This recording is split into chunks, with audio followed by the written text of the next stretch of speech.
दोस्तों आप सभी लोगों का मेरे यूट्यूब चैनल पर स्वागत है। दोस्तों आज के वीडियो में हम lux Flood concept of acid and base के बारे में जानेंगे। तो आइए आज के वीडियो को शुरू करते हैं। This concept was proposed by Lux and later extended by Flood. It visualize acid base reaction in terms of oxide ion.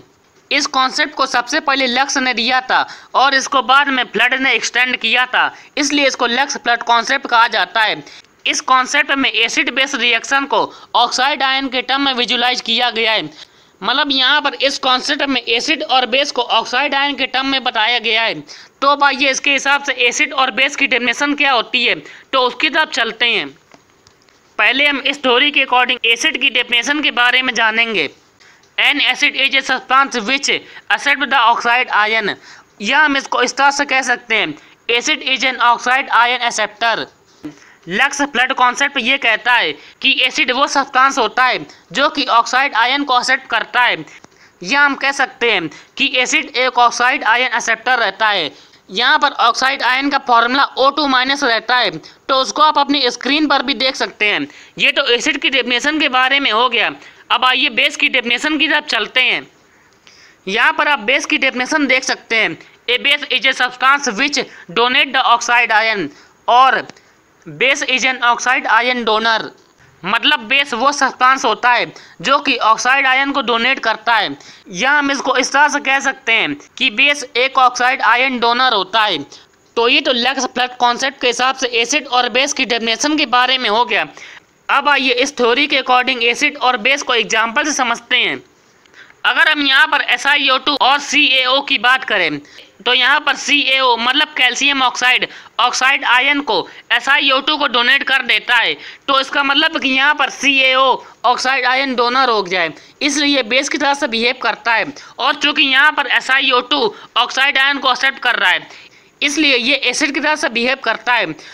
तो जब यहाँ पर कैल्शियम ऑक्साइड अपना ऑक्साइड आयन SiO2 को डोनेट कर देता है, तो यहाँ पर CaSiO3 साल्ट का फॉर्मेशन हो जाता है।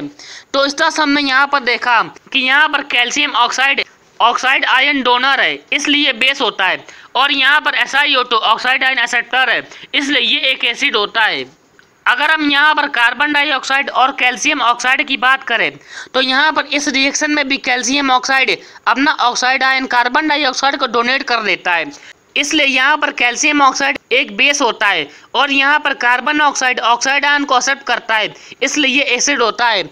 और जब यहाँ पर कैल्शियम ऑक्साइड अपना ऑक्साइड आयन कार्बन डाइऑक्साइड को डोनेट कर देता है, तो यहाँ पर कैल्शियम कार्बोनेट का फॉर्मेशन हो जाता है, तो उसको आप यहाँ पर देख सकते हैं।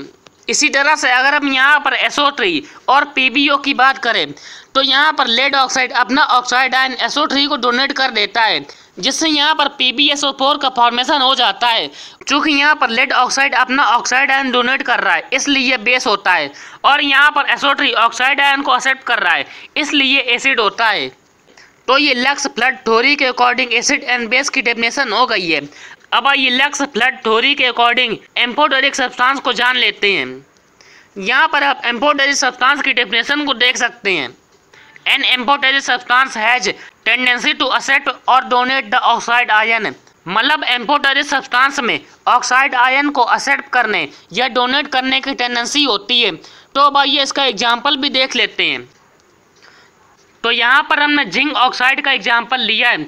अगर हम यहाँ पर जिंक ऑक्साइड की बात करें तो जिंक ऑक्साइड ऑक्साइड आयन को एक्सेप्ट भी कर सकता है, इसलिए एसिड की तरह से बिहेव करता है, और यहाँ पर जिंक ऑक्साइड ऑक्साइड आयन को डोनेट भी कर सकता है, इसलिए यहाँ पर जिंक ऑक्साइड एक बेस की तरह से भी बिहेव करता है। तो इस तरह से हमने देखा कि जिंक ऑक्साइड ऑक्साइड आयन को एक्सेप्ट भी कर सकता है और डोनेट भी कर सकता है, तो इसीलिए जिंक ऑक्साइड एक एम्फोटेरिक सब्सटेंस होता है।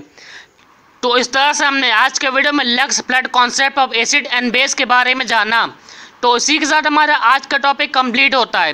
दोस्तों उम्मीद करता हूँ आप लोग को मेरा ये वीडियो अच्छा लगा होगा। तो फिर मिलेंगे एक और नए वीडियो के साथ।